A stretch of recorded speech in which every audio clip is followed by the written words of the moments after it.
Biz hozir aeroportdamiz. Xudo xolasa borganda qayerga borganimizni ko'rsatamiz.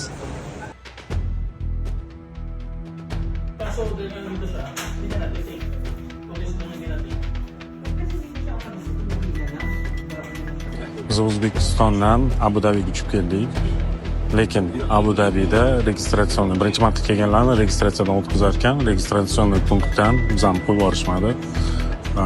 Bu yoqqa olib kelishdi. Endi hozir pasportlarni hammanikini yig'ib olgan, tekshirib, ana qilayotgan, qo'yib yuborar ekan.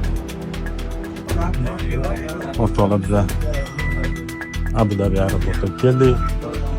Bizani pasportlarni olib qo'yishdi O'zbekiston fuqarolarining hammasinikini, lekin biza 7 kishi bo'lib kelgan bo'lsak, 5 tasi уже o'tib ketdi. Men bilan sherigim qoldik. O'rtoqlar 5 soat kutdik, 5 soat ko'rsan. Ha, mana 5 soatdan keyin kelgan joyimiz mana shu. 5 kun deyman-da. Sababini bilmaymiz. Uning uchun biz orqaga qaytib ketyapmiz. Nima sababdan bo'layotganini umuman tushunmayapmiz. Bizga yetishmayapti. Biz nima sababdan bunaqa bo'lyapti? Qanaqasiga bizani masalan menda Yevropani vizasi bor. Yevropaga borib kelamiz, turistik viza bor. Sherigimda Yevropani 13 ta vizasi bor.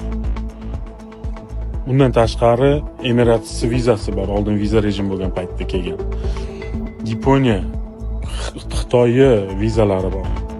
Lekin u ham men bilan birga turibmiz. Tushunmaymiz, nima bo'layotganini tushunmaymiz. Nima sababdan bunaqa orqaga qaytarib yuboryapti, O'zbekistonga qaytarib yuboryapti, tushunmaymiz. Bizga tushuntirishmayapti, shunchaki. Borasan O'zbekistondan Arabistonni Arab Emirates anosiga borasan, embassy elchixonasiga borib, elchixonasidan so'raysizlar. Nima sababdan bo'ldi? Mana shu qog'ozni ko'rsatib, nima sababdan bizani qaytarganinglarni so'rasanglar, aytadi doktor. Lekin bu yoqda hech qanaqa javob yo'q. Men yana bitta O'zbekistonda yashayotgan ekanman. Bitta maslahatim sizlarga. Hozirgi bosayotgan qadaminglarni iltimos sizlardan o'ylab bosaylik. Hozirgi bosayotgan qadamimizni nima qilmoqchimiz? Bu sababli nima bo'layotganini o'zi hammamiz yaxshi bilib turibmiz. Kunuzda ham boshqasida ham hammasida chiqyapti-yu. Nima sababdan bunaqa qaytarib yuborayotganini, haqiqiy turistlarni, boshqalarni ko'rmasdan prosta qaytarib yuborayotgan sabab shunaqa bo'lyapti. O'sha o'ylamasdan turib qilgan ishini deb o'zimizni boshqa o'zbeklar mana bu yerda qiynalishyapti. Bu nima bu sharoit? Qanday yotsa bo'ladi bu yerda? O'zimiz ham xuddi mana shu yoqimiz hozir. Boshqa iloji yo'q. Soat 1:42, 2-may, biz 1-may kuni 4:35 da kelganmiz. Kech payt obeddan keyin hozir mana Abu Dabi aeroportidamiz. Birlashgan Arab Amirliklariga kelganmiz. Holatni bilmadim, endi kimga murojaat qilishni bilmay qoldim.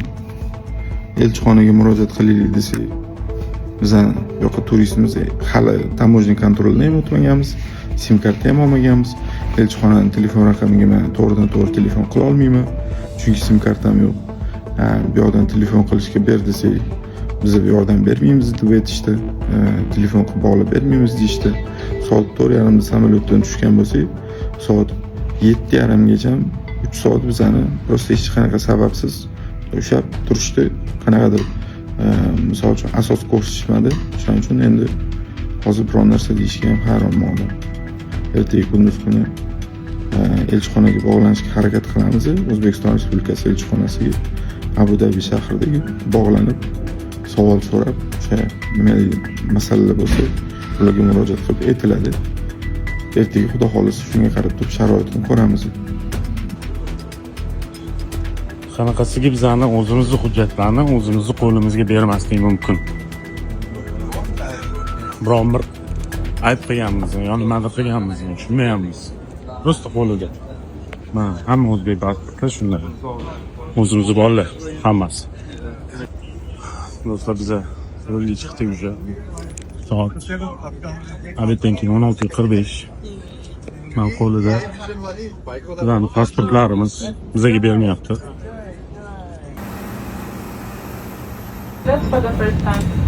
Before you take your seat, please place Judayam forward your ajoyib. United Security handbag, Qanot backpack, oldiramiz. computer bags underneath the seat in front of you. And Biz Toshkentga kelib tushdik. Lekin hali ham pasportimizni qo'limizga olganimiz yo'q. Mana shu o'tirib turinglar deb aytishdi bizga. O'zligi naryoqda, mana bu yoqda ketishgan. Kutamiz endi. Ko'ramiz nima bo'layotgan.